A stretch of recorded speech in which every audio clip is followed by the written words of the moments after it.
Hi everyone. Another thriller in Melbourne for the Devils. What is it with close finishes for the Devils this year? That's the Devils' fourth game this year with a result of 6 points or less. And we haven't been able to win any of them. Not one. 3 losses by 4 points, 5 points, and 6 points. And that crazy draw. It's really been a season of close calls for the Devils. And if one or two of those games falls your way, it's probably the difference between being in the top 4 or outside the top 10 by season's end. And 2 regular curses came back to haunt the Devils again on Saturday. A slow start and poor kicking at goal. So costly. Welcome back to Devils Chat.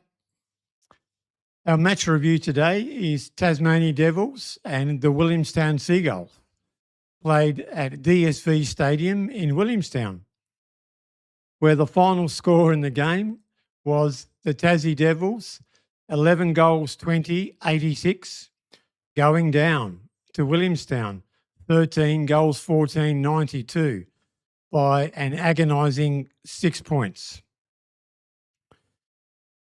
It was great to see, though, a lot of Tasmanian supporters at the game in Williamstown. There were a lot of Tassie scarves and map Guernseys in the crowd, and loads of supporters around the team huddles at quarter time and three-quarter time. The Melbourne-based Tasmanians have really shown great support this year for the Devils. It's amazing to see. Well done. The Devils are going to have great AFL crowds in Melbourne in 2028. That's for sure. This game started off much the same as most of the recent Devils games have, with Tassie not looking that good and the opposition dominating. And again in the first quarter this week, the Devils missed tackles and they wasted inside 50s. The Seagulls got out to a 3-goal lead midway through the first quarter. But then Lockie Hay stepped up to nail this lovely goal. No, didn't quite take the mark. Got it on the second bite off the ground though. His hand pass came out of the pack and a brilliant goal in the end from Hay. That brought the margin back to 10 points at quarter time. In the first quarter, it wasn't only the opposition the Devils were up against. It was also the umpires. The free kick count at quarter time was 10-1. Yes, 10-1. Tassie got absolutely nothing from the umpires in the first quarter, and Williamstown, they got it all. In the second quarter, the Devils started to get the game moving. Hugh Dixon started looking very dangerous and was marking everything. He kicked this lovely goal in time on in the second quarter. Quick shoveling hand pass over the top. They'll look to go inside 50 again. Great work from Alma to find Dixon. Hasn't been accurate today. He's had the 3 behinds. This one shouldn't be a problem. He just snuck it home. Shortly after that, Jed Hagan kicked his first goal and the Devils were back to within 7 points at half-time. But it could have been so much better for the Devils. Poor kicking at goal cost them. They kicked 3 goals 8 in the second quarter. Kai Cameron, again, missed an absolute sitter. That's 3 or 4 times this year he's done that. I think he needs a spell. It might be time to bring Sam Siggins back. Let me know what you think about our key forward position. After half-time, Williamstown kicked the first 2 goals to skip away to a 3-goal lead. But then the Devils hit back with a goal from Aidan Begg and this great hit-up from Harry Brereton to give Jack Dolliver his first goal in Devils colours. Are they away here? Hagan got it moving. It was a beautiful kick in the end from Ivrak. Found his target. Good mark. Brereton, great kick. This is brilliant play. Kick looks good. That's even better as it sails through the middle. And the boys get around him, of course. He's on debut. That's his first VFL goal. The Devils were coming hard, and 2 goals in time on gave the Devils a lead for the first time in the game. One of those goals came from a great leap by Maddox Ivorak. He's caught with it. It eventually spills out. Quick kick from Bogue. He put that one deep into the pocket. What a mark! It was a great mark. Now he's got to finish it. He's got to do the important thing. This could be the momentum driving play. 2 points separates them now. How about that? The boy can jump. What a grab. The first half of the last quarter was very tight, but the Devils did get the first goal to extend their lead out to 2 goals. But Williamstown always looked dangerous. The Devils seemed to go a little bit defensive, and to me it looked like they went defensive a bit too early.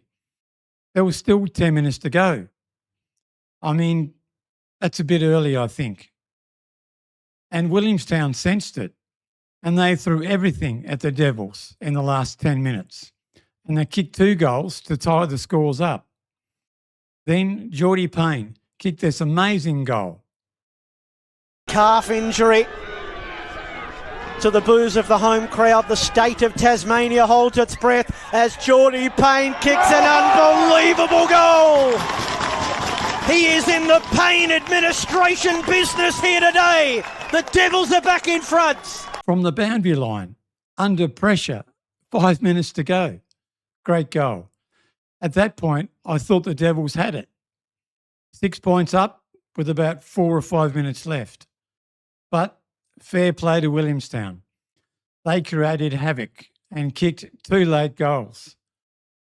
Ex-Carlton player David Cunningham kicked a great goal to tie the scores. The feet of the boundary umpire, who throws it in. Murkov can't get the head out. Through comes David Cunningham. Unbelievable stuff. Scores level at Point Gellibrand. He snuck out the back at a boundary throw-in, and they snatched it away from the Devils. Yes, the Devils made some basic errors and some poor decisions, and it cost them big time. But I'm sure they'll learn from their mistakes. I thought there were some real positives again this week. I never expected the Devils to actually win this game after losing arguably their 2 best players to injury, Jai Menzie and Caleb Mitchell. So to travel over to Melbourne with losing those 2 against another top 10 opponent and going down by 6 points, that's a pretty good effort, I think. I mean, they should have won it in the end, being 2 goals up with 10 minutes to go. And apart from poor kicking, they would have won it. I thought Harry Brereton did a couple of really nice things in his first game. He showed some promise. And Jack Dolliver kicked his first goal, which was great for him. Aidan Begg just seems to be getting better and better each week. And now I think he's our number 1 ruckman. I loved his game on Saturday.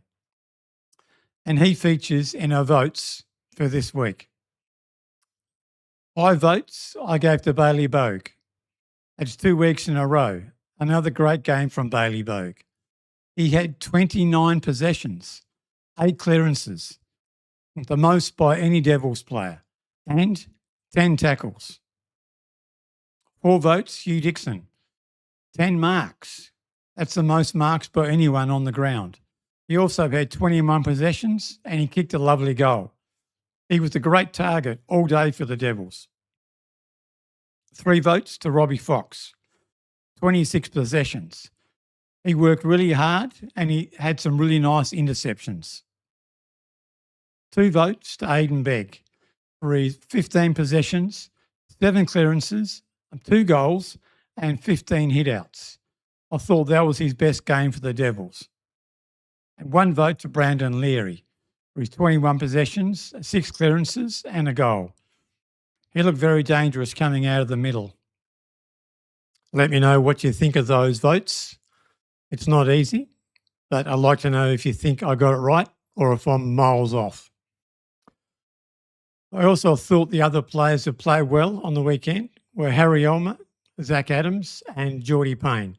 They were close to getting votes as well. So let's move to the voting leaderboard after round 17. Jai Menzies, he didn't play this week and he can't be caught now on 40 votes with only 3 games left. And Hugh Dixon moves into second spot with his votes. He's on 22 votes. Caleb Mitchell also didn't play. He stays on 19 votes. Jed Hagan stays on 18 and Harry Elmer on 15. So let's move on to the goal kicking for this week. And after round 17, here's our goal kicking leaderboard. We have joint leaders. Hugh Dixon kicked 1 goal this week and he moves on to 30. And Jed Hagan also kicked 1 goal this week to stay alongside Hugh Dixon on 30. Jai Menzies, he didn't play. He stays on 22. Sam Siggins didn't play, stays on 16. And Kai Cameron, he was goalless. He actually kicked 3 behinds for the game. He stays on 13. Okay, so on the injury front this week, I didn't see any injuries in the game, which is always great news. And looking ahead to next week, Devils have the bye next week. Their next game is in 2 weeks' time in Sydney against the all-powerful Sydney Swans. That will be another difficult game for the Devils. The Devils probably need to win 2 of their last 3 games to make the finals, in my opinion. And our last 3 games are against top 4 teams: Sydney, Werribee and GWS. We've been inside the top 10 all season, and it would be a big shame to drop out right at the very end. So let's hope they can make it. As I said, there is no Devils game next week, but I'll be doing some videos about our Devils AFL team this week. So make sure you keep a lookout for those. If you enjoyed today's video, click the video on your screen now for our latest Tasmania Devils news. And if you're new to Devils Chat, click the subscribe button here so you don't miss out on our next video. I'm going to finish up there for today. Thanks everyone for joining. I'll see you in the next one. Go Devils.